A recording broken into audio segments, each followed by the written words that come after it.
സനാതനധർമ്മം ഇന്നത്തെ എല്ലാ മാനവിക മൂല്യങ്ങളും ലോകത്തിൽ ആദ്യമായി പ്രഖ്യാപിച്ച ഒരു ധർമ്മമാണ്. എല്ലാ മാനവിക മൂല്യങ്ങളും, മാനവികത,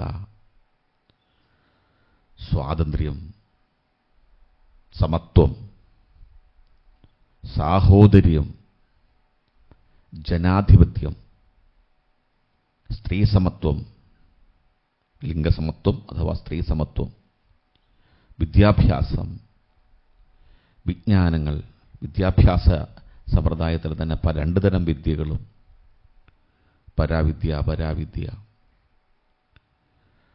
അതുപോലെ മറ്റു മാനവിക മൂല്യങ്ങൾ, സത്യം, നന്മ, പുരോഗതി പോലുള്ള, സത്യം ശിവം സുന്ദരം എന്നുള്ള ആശയം, പ്രായോഗികത, ലൗകിക മനോഭാവം, ഭൗതികത, ശാസ്ത്ര വീക്ഷണം, യുക്തിചിന്താഗതി, ഇവയെല്ലാം വളരെയേറെ ഉയർത്തിപ്പിടിക്കുന്നത് മാത്രമല്ല, ലോകത്തിൽ ആദ്യമായിട്ട് ലോകത്തിന് സംഭാവന ചെയ്ത മഹത്തായ ധർമ്മമാണ്. സനാതനധർമ്മം ഈ ആശയങ്ങൾ പറയുന്ന കാലഘട്ടത്തിൽ ലോകത്തിൽ മറ്റൊരു മതങ്ങളോ അല്ലെങ്കിൽ ജനവിഭാഗങ്ങളോ ഇതിനെക്കുറിച്ച് ധാരണയുണ്ടായിരുന്നോ എന്ന് പോലും സംശയമാണ്. അങ്ങനെയുള്ള സനാതനധർമ്മത്തെയാണ് ഇവരൊക്കെ ഇങ്ങനെ അപഹസിക്കുന്നത്. നമ്മുടെ തന്നെ സഹോദരന്മാർ ഈ ബ്രെയിൻ വാഷിംഗ് തലയിൽ കയറിയ നമ്മുടെ രാജ്യത്ത് തകർക്കാൻ ശ്രമിക്കുന്ന ശക്തികളുടെ ചട്ടുകമായി മാറിക്കൊണ്ട് അവരുടെ നറേറ്റീവ്സുമായിട്ട് നമ്മുടെ ജനങ്ങളെ വഞ്ചിച്ചുകൊണ്ടിരിക്കുന്നത്. ജീവകാരുണ്യത്തിൻ്റെ കാര്യം എടുക്കുക, സഹോദരത്തിൻ്റെ കാര്യം എടുക്കുക, എല്ലാം നമുക്ക് തെളിയിക്കാൻ പറ്റും.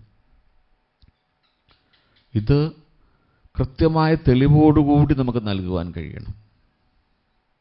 അടുത്ത തലമുറ സത്യം അറിയാൻ ആഗ്രഹിക്കുന്ന ഒരു തലമുറ ഉണ്ടാകുമല്ലോ, അല്ലെങ്കിൽ നമ്മുടെ കൂട്ടത്തിലും ജനങ്ങളുണ്ടാകുമല്ലോ, സത്യത്തെ അംഗീകരിക്കാൻ പറ്റുന്നവരുണ്ടാകുമല്ലോ. അവർക്കെങ്കിലും നല്ല ബോധം കിട്ടാൻ വേണ്ടി നമ്മളത് പ്രചരിപ്പിക്കാൻ തയ്യാറാകണം. ചിലർ എന്തു പറഞ്ഞാലും അംഗീകരിക്കാൻ തയ്യാറാകാത്തവരാണ്. അവർക്കിഷ്ടമല്ലാതെ അവരെ വിട്ടുകളഞ്ഞേക്കാം. സമത്വത്തെക്കുറിച്ചുള്ള ആദിമ ചിന്താഗതി എവിടെയാണ് വന്നത്? സനാതനധർമ്മത്തിലാണ് വന്നത്. അപ്പോൾ തെളിയിക്കാൻ പറ്റും. പിന്നീട് ബുദ്ധമതവും ജൈനമതവും പ്രഖ്യാപിച്ചിട്ടുണ്ട്. സനാതനധർമ്മം കഴിഞ്ഞിട്ട് സനാതനധർമ്മത്തിന് തന്നെ ഭാഗങ്ങളെന്ന രീതിയിൽ വന്നിരിക്കുന്ന ബൗദ്ധ, ജൈന, സിഖ് ദർശനമെല്ലാം ഇത് അവതരിപ്പിച്ചിട്ടുണ്ട്. ഇത് അവതരിപ്പിക്കുന്ന സമയത്തൊന്നും ക്രിസ്തുമതം, ഇസ്ലാം മതമൊന്നും ഉണ്ടായിട്ട് പോലുമില്ല.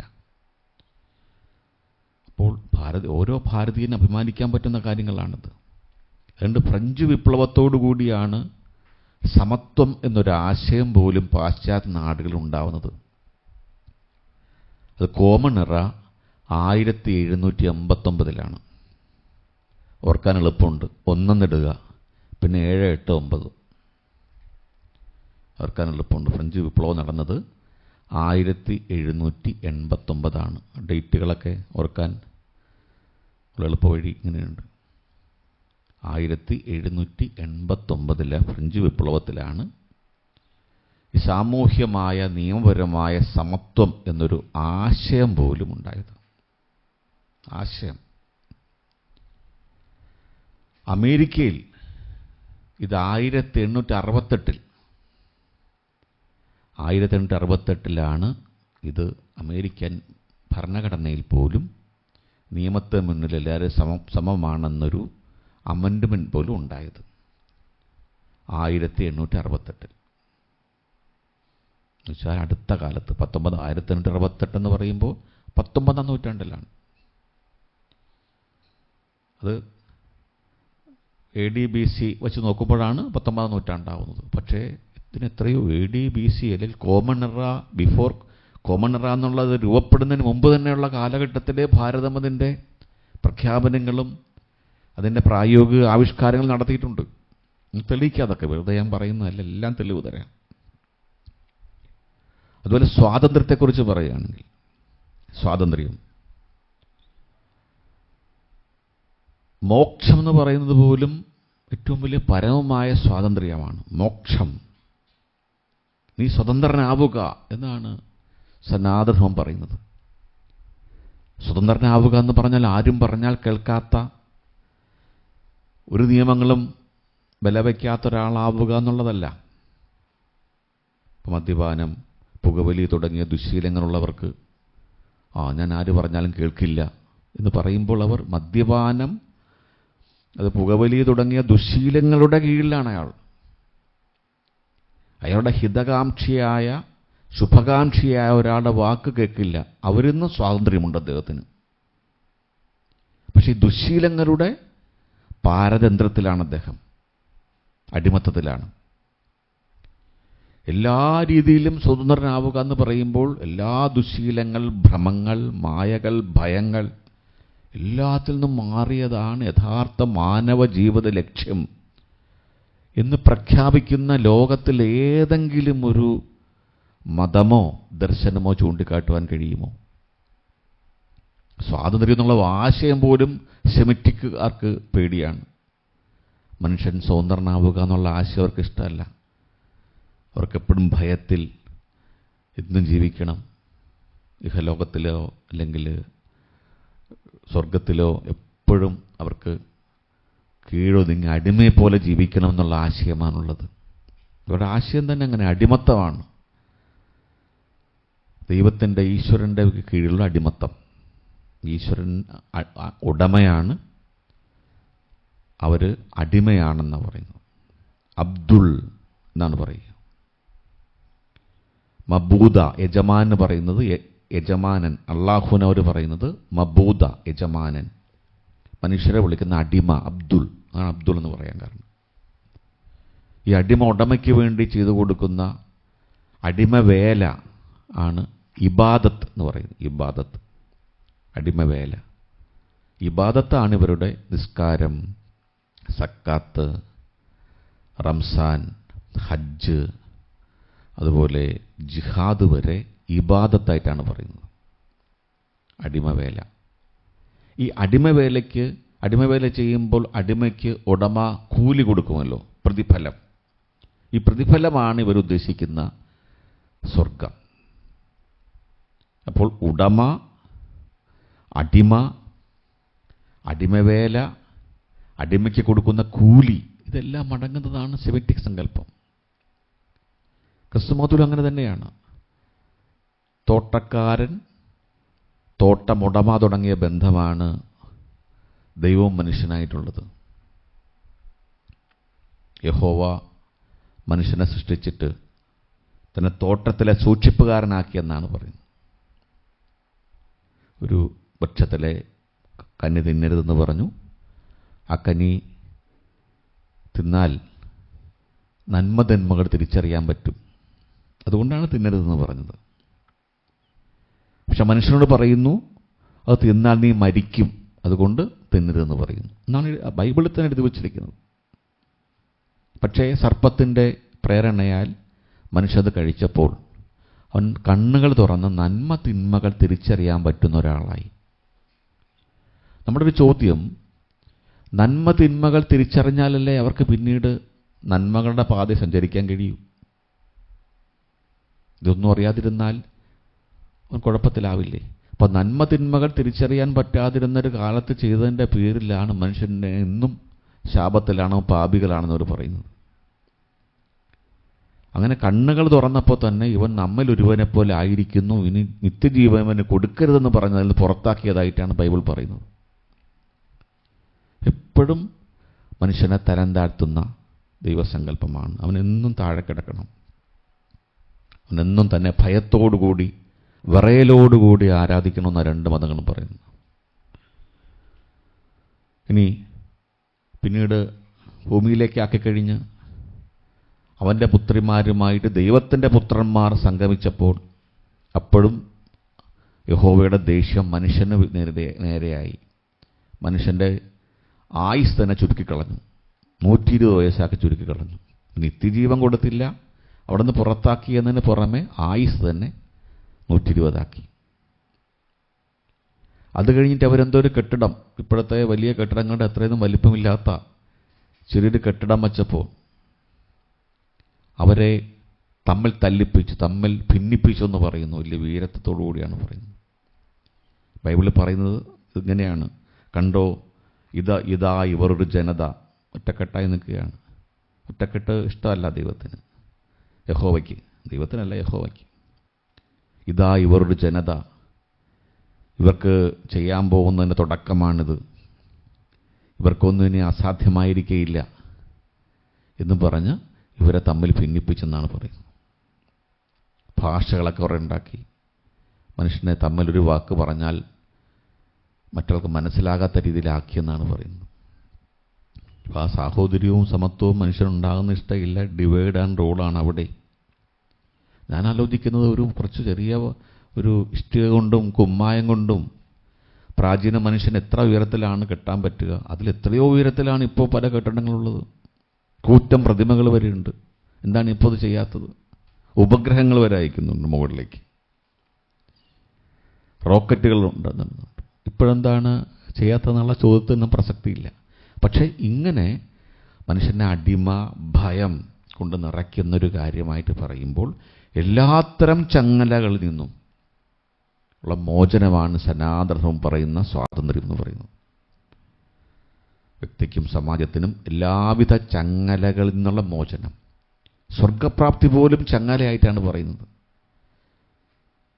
ഇഹലോകത്തിലെ ജീവിതങ്ങൾ ഇരുമ്പുകൊണ്ടുള്ള ചങ്ങലയാണ് നൽകുന്നതെങ്കിൽ സ്വർഗത്തിലെ ജീവിതം സ്വർണ്ണ ചങ്ങലയാണ്, രണ്ട് ചങ്ങല തന്നെ എന്ന രീതിയിലുള്ള സമീപനമാണ് സനാതനധർമ്മത്തിലുള്ളത്. അപ്പോൾ സ്വാതന്ത്ര്യം എന്നതിൽ ഏറ്റവും ഉന്നതമായ, ഒരു മനുഷ്യന് ചിന്തിക്കാവുന്നതിൽ വെച്ച് ഏറ്റവും ഉന്നതമായ സ്വാതന്ത്ര്യ ദർശനം തന്നെ അവതരിപ്പിച്ചിരിക്കുന്നത് സനാതനധർമ്മമാണ്. അതിനുശേഷം ഗ്രീക്കുകാരും സ്വാതന്ത്ര്യത്തെക്കുറിച്ചൊക്കെ ചിന്തിച്ചിട്ടുണ്ട്.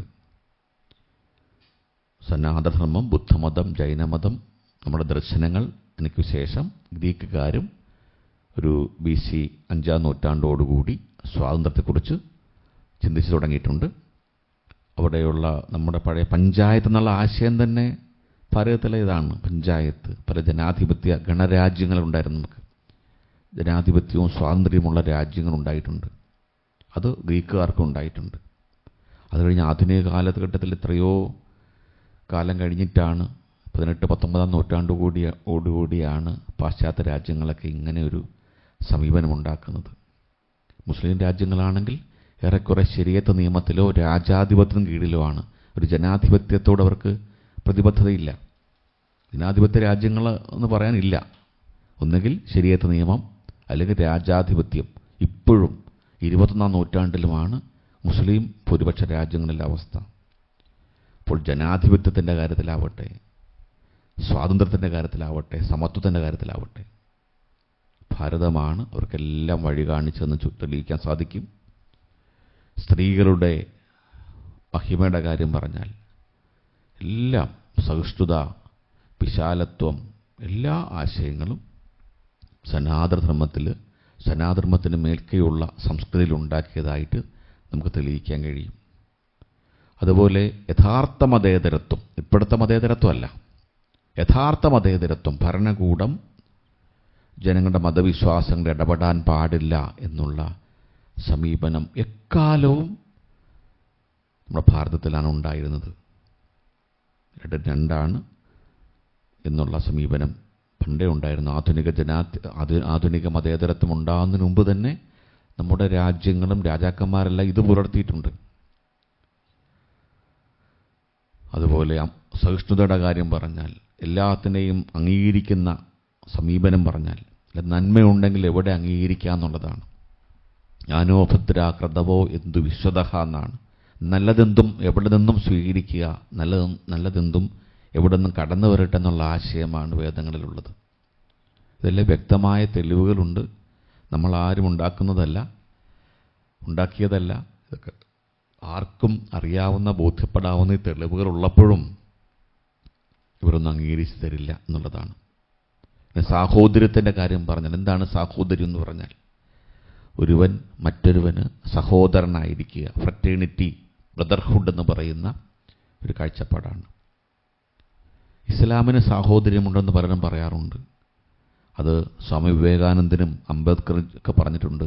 ആ സാഹോദര്യം എന്ന് പറഞ്ഞാൽ മുസ്ലിങ്ങൾക്കിടയിലുള്ള സാഹോദര്യമാണ്, മനുഷ്യ സാഹോദര്യമല്ല. മുസ്ലിം ബ്രദർഹുഡാണ്, മുസ്ലിം ഫ്രറ്റേണിറ്റിയാണ്. യഥാർത്ഥ സാഹോദര്യം എന്ന് പറഞ്ഞാൽ ഒരു മനുഷ്യൻ മറ്റൊരു മനുഷ്യനെ സഹോദരനായി കാണുന്ന സാഹചര്യം എന്നുള്ളതാണ്. എങ്ങനെയാണ് സഹോദര്യം ഉണ്ടാവുക? നമ്മളൊരു കുടുംബമാകുമ്പോൾ, അല്ലേ? നമ്മുടെ അച്ഛനും അമ്മയും ഒന്നായിരിക്കുമ്പോൾ. ഈ കാഴ്ചപ്പാട് സനാതനധർമ്മത്തിലാണ് ആദ്യമുണ്ടായത്. പരമേശ്വരൻ നമ്മുടെ പിതാവാണ്, പരാശക്തി നമ്മുടെ മാതാവാണെന്നുള്ള സങ്കല്പം വരുമ്പോഴാണല്ലോ നമ്മളെല്ലാവരും സഹോദരരാവുന്നത്. ഈശ്വരൻ അച്ഛനും അമ്മയായി കാണുന്ന ഏത് മതമാണുള്ളത്? ചിലർക്ക് അച്ഛനായിട്ടൊക്കെ ചിലർ പറയും, പക്ഷെ അച്ഛനും അമ്മയുള്ള മതം ഏതാണ്? അച്ഛനും അമ്മയായിട്ടുള്ള മതം സനാതനധർമ്മം മാത്രമാണ്. ആ ആശയമുള്ളത് സനാതനധർമ്മ ദർശനത്തിൽ മാത്രമാണുള്ളത്. അതുപോലെ വസുധൈവ കുടുംബകം, ഈ ഭൂമി മുഴുവൻ, ഭാരതം മാത്രമല്ല, ഈ ഭൂമി മുഴുവൻ ഒരു കുടുംബമാണ് എന്നുള്ള ആശയം എവിടെയാണുള്ളത്? വിശ്വംഭവത്തേക്കനീടം, വിശ്വം തന്നെ ഒരു കിളിക്കൂട് പോലെ നമ്മളെല്ലാവരും അതിലെ അംഗങ്ങളാന്ന് പറയുന്ന ഒരു കാഴ്ചപ്പാട് എവിടെയാണുള്ളത്? സനാതനധർമ്മത്തിലല്ലാതെ. ഇതൊക്കെ ആദ്യം പ്രഖ്യാപിച്ചു എന്ന പേരിലുള്ള ചെറിയ ഒരു അംഗീകാരമെങ്കിലും ഇവർ നമുക്ക് തരുമോ? ഇങ്ങനെയൊക്കെ ആദ്യം നമ്മളുടെ ആചാര്യന്മാർ പറഞ്ഞിട്ടുണ്ട്, നല്ല ആശയങ്ങൾ പറഞ്ഞിട്ടുണ്ട്, പിന്നീടത് മാറിപ്പോയി എന്ന് പറഞ്ഞോട്ടെ, നമ്മളത് പറയുന്നുണ്ട്. പക്ഷെ അതുപോലുമില്ലാതെ ഇതൊക്കെ പ്രഖ്യാപിക്കുന്ന, ലോകത്തിൽ ഇന്നൊരു പുസ്തകത്തിൽ പോലും ഇല്ലാത്ത തരത്തിലുള്ള ഏറ്റവും ഉന്നതമായ ഉജ്ജ്വല ആശയങ്ങൾ പറയുന്ന ഒരു ധർമ്മത്തെയാണ് ഇവരിങ്ങനെ ചവിട്ടി മതിക്കുന്നതെന്ന് ആലോചിക്കുക. അതുപോലെ ഏറ്റവും ആദ്യമായി നാഗരിക ജീവിതങ്ങൾ ആരംഭിച്ചതാരാണ്? ഒറ്റപ്പെട്ട് വേട്ടയാടി ജീവിക്കുന്ന മനുഷ്യൻ എന്നുള്ളത് മാറി കൂട്ടമായി ഒരു കുടുംബം പോലെ, കുടുംബം, സമൂഹം, രാഷ്ട്രം, ലോകമെന്നിങ്ങനെ നാഗരിക സമൂഹമായി മാറിയത് എവിടെയാണ്?